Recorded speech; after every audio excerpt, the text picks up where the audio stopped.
Hi. எல்லாத்துக்கும் நான் அரசியல் பேசுகிறேன். திடீர்னு எனக்கு தோணுது. ஏன்னா, அந்த எலெக்ஷன் டைம்லேயும் பார்த்துட்டிங்கன்னா, ஒரு விஜய்க்கு சேர்ந்தவங்க எல்லாம் வந்து ஒரு மாரி பேசுகிறதாகட்டும், டிஎம்கேக்காரங்க பீப்புள் ஆகட்டும், அவங்க எல்லாருமே ஒரு மாரி பேசுகிறது, அதுக்கான கமெண்ட்ஸ் போடுறது, அதுக்கான க்ரியேட்டிவிட்டி பார்த்திங்கன்னா, கீழே எல்லாம் வந்து அந்த கமெண்ட்ஸ்லாம் போய் பார்த்தீங்கன்னா, உங்களோட திறமைகள்லாம் அதில் தெரியுது. ஆக்சுவலி அவங்க அரசியல்காரங்க பாலிடிக்ஸ் பண்ணிட்டு போயிட்டு போகிறாங்க. அவங்க என்னமோ பண்ணிட்டு போயிட்டு போகிறாங்க. அதெல்லாம் விட்டுருங்க.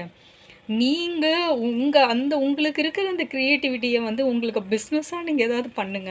பிஸ்னஸ் நீங்க பொழைக்கிறதுக்கு ஏதாவது வேணுங்கிறது நீங்களா பண்ணுங்க.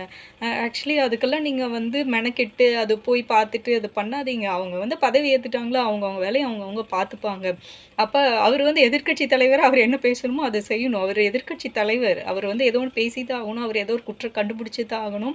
அப்ப விஜய்க்கு வந்து அது வந்து ஷார்ட்கட்டா அது போய் தான் ஆகணும். அவங்க அதுக்கு பதில் குடுக்கணும். அது அவங்கவங்க வேலைய அவங்க பண்றாங்க. நீங்க கமெண்ட்ஸ்ல போயிட்டு நீங்க ஸ்ட்ரெஸ் ஆகி, நீங்க ப்ரெஷர் ஆகிக்கிறது, இது உங்கள நீங்களே வந்து ஒருத்தன் திட்டுறது. எனக்கு தெரிஞ்ச ஒரு நபர் வந்து பார்த்தீங்கன்னா, நான் வாட்ஸ்அப் ஸ்டேட்டஸ்ல வந்து அவ்ளோ பெரிய கெட்ட வார்த்தை வச்சிருக்காரு. இப்போ உன் ஆட்சிக்கு வந்துருச்சு, என்ன நடக்குதுன்னு பார்த்தியா? அந்த குழந்தைங்களோட பாலியல் பலாத்காரத்த பத்தி அவருக்கு வந்து இதில வந்து கோவத்தில அவர் அப்படி போட்டிருக்காரு. கெட்ட வார்த்தையில பச்சையா போட்டிருக்காரு. நான் அவர ப்ளாக்கே பண்ணிட்டேன். அவருக்கு உண்மையான தமிழ் மகனா, உண்மையான அந்த குழந்தை மேல ரொம்ப பாசமா இருக்கிறவரா இருந்தா என்ன பண்ணணும்னு தெரியுங்களா? நேரா அந்த எவன் பண்ணுனானோ அவன போயிட்டு அவர அடிச்சு அவன ஏதோ அவர் பண்ணியிருந்தாருன்னா, அவருக்கு நம்ம சல்யூட் அடிச்சிருப்போம். அவர் இங்க எதுக்கு வைக்கிறாருன்னா, டிவிகேக்கு உள்ள பீப்பிளுக்கு இவர் கெட்ட வார்த்தையில வைக்கிறார். "இப்ப சொல்லுங்கடா" அப்படி சொல்லிட்டு அந்த வார்த்தைய சொல்லி வைக்கிறாரு. அவருக்கு வீட்லயும் சிஸ்டர்ஸ் இருக்காங்க. அவங்க அம்மாவும் ஒரு விமன் தான். ஸோ, அந்த கெட்ட வார்த்தைக்கு வந்து ஏன் வைக்கணுங்கிறேன் நானு. ஏன் வைக்கணும்? உங்களோட ஆக்ரோஷத்துலலாம் யார் கிரிமினல்? அந்த கிரிமினல் கிட்ட போய் நீங்க காமிங்கங்கிறத என்னோட என்னோட கருத்தே அதுதான். நல்ல கருத்துக்கள நம்ம வரவேற்போங்க. கெட்ட கருத்துக்கள், அவங்களுக்குள்ள பகைமை ஏதாவது இருந்துச்சுன்னா, அது அவங்களோட வேலை. அவங்க வந்து வேலை பண்றாங்கன்னு அர்த்தம். அகெயின்ஸ்டா இவரு பேசுனாருன்னா, இவரோட வேலைய பண்றாரு. அவரு வந்து அதுக்கு பதில் குடுக்குறாருன்னா, அவரோட வேலைய பண்றாரு. எனக்கும் விஜய் பிடிக்கும். எனக்கும் டிஎம்கேக்கு இதுக்கு முன்னாடி விஜய் வராதுக்கு முன்னாடி நானும் டிஎம்கேக்கு ஓட்டு போட்டுருக்கேன். அதெல்லாம் இல்லைங்கல்ல சொல்லல நானு. இது வந்து நான் ஒருத்தி ஓட்டு போட்டதுனால விஜய் ஜெயிச்சாருன்னு சொல்ல முடியாது. ஒரு மெஜாரிட்டில ஜெயிச்சிருக்காரு அவ்வளோதான். ஸோ, அவரும் என்ன பண்றாருங்கிறத நம்ம பார்ப்போம். அவரு நல்லா பண்ணுனாருன்னா, அடுத்த 5வது வருஷம் கழிச்சு அவரு நம்ம ஜெயிக்க வைப்போம். அப்படி இல்லாட்டின்னா, ஆப்போசிட்ல யார் இருக்காரோ அவர தான் நம்ம ஜெயிக்க வைப்போம். இதுதான் நம்மளோட நீதியா போயிட்டுருக்குது காலங்காலமா. நம்மளோட அப்பா அம்மாவுக்கு முன்னாடி தாத்தா பாட்டி, தாத்தா பாட்டிக்கு முன்னாடி இருந்த முப்பாட்டன்கள், இது எல்லாமே இப்படி தான் நம்ம தொடர்ந்து போயிட்டுருக்கு.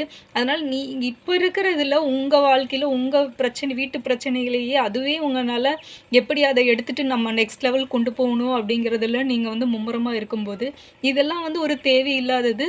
உங்கள நீங்களே சஃபர் பண்ணிக்கிறீங்க. அது உங்கள அறியாமயே உங்க உடம்புல வந்து ஒரு ஹார்மோன் சுரக்கும். உங்க ஸ்ட்ரெஸ்னால, உங்கனாலேயே வந்து திடீர்னு உங்களுக்கு பசிக்காது, சாப்பிட மாட்டீங்க. இந்த ப்ராப்ளம்ஸ் எல்லாம் உங்களுக்கு தெரியாது. அதனால நீங்க வந்து பொது வாழ்க்கையில வந்து நீங்க போகாதீங்க. உங்களுக்கு வந்து கஷ்டப்படுற அப்படின்னா, எத்தனையோ பேர் இன்னும் நம்மளோட இந்தியா வந்து வறுமைக்கோட்டுக்கு கீழ் உள்ள நாடா தான் இருக்கு. எத்தனையோ பேர் சாப்பிடாம இருக்கிறாங்க, பிளாட்ஃபார்ம்ல இருக்காங்க. அவங்களுக்கெல்லாம் நல்ல உதவி செய்யுங்க போயிட்டு. அ எத்தனையோ நீங்க நல்லா பண்ணலாம். உங்கனால முடிஞ்சது உங்களுக்கு வந்து பண்ணணும்னு இஷ்டம் இருந்தா நீங்க பண்ணலாம்.